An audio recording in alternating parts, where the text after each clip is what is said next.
नमस्कार, मी गौतम भंडारे. शेतकऱ्यांचे नेते म्हणून पूर्वीपासून ओळख असलेले के पाटील हे आता भाजपचे नेते आहेत आणि ते बरेच वर्ष झाली भाजपमध्ये काम करीत आहेत. पण आता जो माळशिरस तालुक्यातून शक्तिपीठ महामार्ग जातोय, तर या महामार्गाला शेतकऱ्यांचा आणि निमगाव परिसरातील माळशिरस तालुक्यातील बहुतांशी लोकांचा तीव्र विरोध आहे. तर हे शक्तिपीठ महामार्ग काय आहे आणि तो कोणकोणत्या गावातून जाणार आहे आणि शक्तिपीठ महामार्गामुळे शेतकऱ्यांचे कशा प्रकारे नुकसान होणार आहे ते आपण त्यांच्याकडून जाणून घेऊया. नमस्कार. नमस्कार. तर शक्तिपीठ महामार्गामुळे भाजपा म्हणते की आपण प्रगती करतोय आणि हा रस्त्यावरून ये-जा करणाऱ्यांना, भाविकांना असो किंवा प्रवाशांना असो, तो सुखकर होणार आहे. पण शेतकऱ्यांचे त्या त्या माध्यमातून शेतकऱ्यांचे कशा पद्धतीने नुकसान होणार आहे? कसं आहे, चांगले रस्ते हे चांगल्या राज्याचं लक्षण असते. हं. त्यामुळं चांगले रस्ते झालेच पाहिजेत. ज्याप्रमाणे समृद्धी महामार्ग झालेला आहे, त्याप्रमाणे शक्तिपीठ महामार्गाला विरोध म्हणजे विकासाला विरोध असा हां. त्याचा अर्थ होईल. हां, हां. परंतु आम्हाला नष्ट करून विकास होणार असेल तर आमचा विरोध आहे. हां, हां. महत्त्वाचं काय आहे, की निमगावची शेती ही जिल्ह्यामध्ये 1 नंबरची शेती आहे. हं. ज्याप्रमाणे लहान मुलाला वाढवताना आईवडिलांना खूप काळजी घ्यावी लागते, कष्ट घ्यावे लागतात, त्याचप्रमाणे निमगावच्या शेतकऱ्यांनी त्यांच्या जमिनी माळरान फोडून म्हणजे एक एक परस टेकडे जे होते ते फोडले, रानं लेवल केली.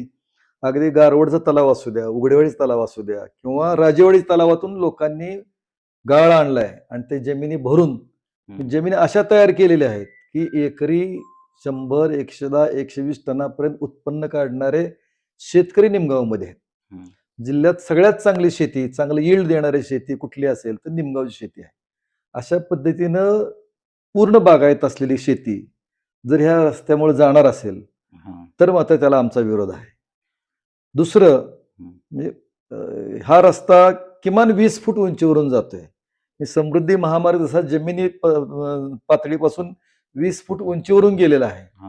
त्यामुळे त्या रस्त्याचा कडेच्या लोकांना कसलाही फायदा होणार नाही. एक. दुसरं, त्या रस्त्यामुळं शेतीचे 2 तुकडे होणार, विभाजन होणार आहे. त्या पलीकडच्या शेतीमध्ये त्याला कसं जाता येणार? कारण ह्या रस्त्याला सेवापथ सर्व्हिस रोड नाही. त्यामुळे पलीकडे तो जाणार कसं? लोकांचे पाईपलाईन आहेत. ह्या पाईपलाईन पलीकडे नेणार कशा? त्यामुळं पलीकडे राहणारी शेती त्याची पिकवता येणार नाही. त्या शेतीला जायला रस्ता नसणार आहे आणि त्या शेतीतून जाणारी पाईपलाईन आहे तिला पण समजा काही ठिकाणी डक्ट असणार आहेत. पाईपलाईनसाठी आहेत डक्ट समृद्धी महामार्ग, पण त्या डक्ट पर्यंत तिथं जाणार कसं? कोणाच्या रानात जाणार आपण? तिथून जाणार, तिथून येणार, परत इकडे येणार आणि परत आपल्या शेतीत जाणार, पण त्या शेतीपर्यंत पोहोचणार कसं? ही खूप मोठी समस्या आहे. जिथं माळ आहे तर ठीक आहे, माळातून रस्ता न्यायला अजिबात अडचण नाही किंवा तिथं पिकतच नसेल तर जायला हरकत नाही. शक्तिपीठ महामार्ग जर शेती सोडून दुसरीकडून गेला तर त्याला मान्यता आहे, पण जी चांगली शेती आहे तिथून नाही गेला पाहिजे. लोकांना 1.5 एकर, 2 एकर, 4 एकर जमीन आहे. त्याची जर त्या रस्त्यात जमीन गेली तर ते कुटुंबाला परत उत्पन्नाचं साधन काय? पण आता पालखी महामार्गात 4 पटीनं जी मोबदला देत होती, तर शक्तिपीठ महामार्गात किती पटीने देणार तसं काय? नाही. शक्तिपीठ मार्गामध्ये 4 पट जरी द्यायचं म्हणलं, आज निमगावमध्ये जमिनीचं बाजार मूल्य 25 ते 30 लाख रुपये एकर आहे. शक्तिपीठ महामार्ग किती देणार आहे? म्हणजे रेडी रेकनर म्हणजे शासकीय मूल्याच्या चौपट आहे दर. तो पण फक्त पालखी मार्गालाच दिला, विशेष म्हणून दिला. इतर ठिकाणी त्यांनी दर कमी केलेला आहे. हा सगळा आतून जाणारा जमिनीला तेवढं रेडी रेकनरच नाही. रेडी रेकनर तेवढं नसल्यामुळं त्याला ते भूसंपादनाची किंमत पण तेवढी मिळणार नाही. आणि ह्याच्यामध्ये लोकांची शेती उद्ध्वस्त, काही जणांची विहीर गेली तर परत त्याला पाणीच नाही ना विहिरीला. बोर गेलं तर त्याला परत पाणी कुठनं आणणार त्या शेतीला? आणि शेतीचं जे विभाजन तुकडा पडणार आहे पलीकडे, तर शेतीला जाताच येणार, रस्ताच नाही त्याला. मी त्याला सेवापथ नसल्यामुळं. माळशिरस तालुक्याची जनता रस्त्यावर उतरणार का ह्या विरोधात? 100% बऱ्याच लोकांनी मला फोन केलेले आहेत की बाबा आंदोलन करावं लागेल आपल्याला, आपण सगळे मिळून एकत्र येऊया आपण आणि एकत्र येऊन ह्या महामार्गाला विरोध म्हणजे विकासाला विरोध नाही. शेतकरी उद्ध्वस्त होतोय म्हणून आम्हाला उद्ध्वस्त करून विकास होणार असेल तर त्याला निश्चित विरोध आहे. आणि हा महामार्ग नक्कीच निमगावच्या शेतकऱ्यांच्या पुरतं म्हणलं किंवा बागात शेतकरी उद्ध्वस्त करणारा महामार्ग आहे, म्हणून आमचा ह्याला विरोध आहे. आणि हा आमचा म्हणजे गावाचा विरोध आहे. हा हा आज गावामध्ये पहिली प्राथमिक बैठक झाली. त्या बैठकीमध्ये सर्वांनी टोकाने विरोध करायचं ठरवलंय. कारण आम्ही म्हणलं की बाबा तुम्ही साधा विरोध करून थांबणारा विरोध नाही, थांबणारा मार्ग काम नाही. याला प्राणपणानं लढावं लागेल. एका बरोबर. मुलांसहित रस्त्यावर उतरून लढावं लागेल, तेव्हा तेव्हाच आपल्याला काहीतरी यश मिळेल.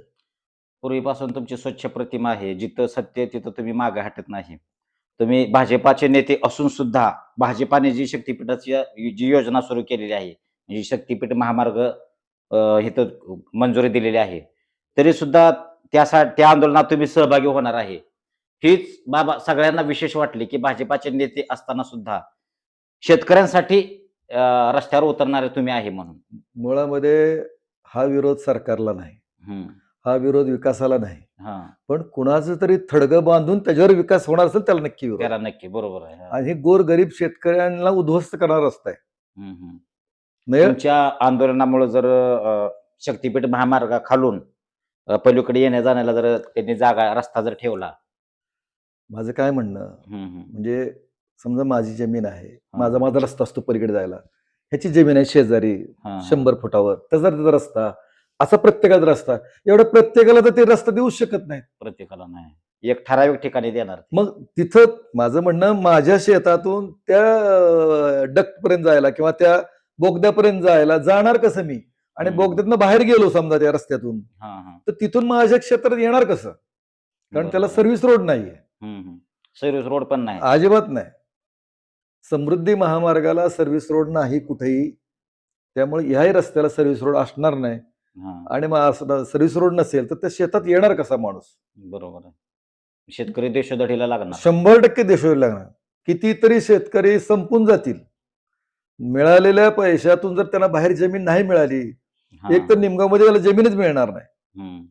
आणि बाहेर जायचं म्हणजे कुठे जायचं मग? शिंगोर्णी, बचरी, गारवड, पाणी नाही ना तिथं. दुष्काळी भाग तिकडे. हा, मग तिथं पाणी नाहीये, मग तिथं जाऊन शेती काय करणार? म्हणजे बरोबर. माणसं उद्ध्वस्त होतील. काही माणसं 100% उद्ध्वस्त होणार आहेत आणि म्हणून याला विरोध आहे. शक्तीपीठ महामार्गाच्या विरोधात सर्वपक्षीय कार्यकर्ते नेते सहभागी होणार आहेत. सर्व पक्षातले शेतकरी सगळे सहभागी होणार आहेत. सगळे सोबत. हा प्रपंचाचा प्रश्न आहे. हं, हं. त्यामुळं प्रपंच उद्ध्वस्त होत असेल तर त्यावेळी बाकी काहीच गोष्टी गौण आहेत त्या, इतर सर्व. त्यामुळे सगळेजण ह्याच्यात सहभागी होणार आहेत आणि ह्या महामार्गाला आमचा विरोध आहे. तर भाजपाचे नेते के पाटील हे आपल्या सोबत होते. त्यांनी आमचा विकासाला विरोध नाही, विकास जरूर व्हावा, पण जर एखाद्याचं थडगं बांधून जर तिथे विकास होत असेल तर ते आम्ही कदापि सहन करणार नाही, अशी त्यांनी भूमिका घेतली असून या लढ्यात सर्व पक्षातील शेतकरी, सामान्य नागरिक, कार्यकर्ते मोठ्या संख्येने सहभागी होणार आहेत आणि लवकरच शक्तीपीठाला तीव्र विरोध करण्यासाठी, शक्तीपीठ महामार्गाला तीव्र विरोध करण्यासाठी एक मोठी बैठक आयोजित करून पुढची दिशा ते लवकरच ठरवणार आहेत. आपण इथेच थांबूया. झालं चालतंय. क्लिअर हो, सगळं? हो, हो.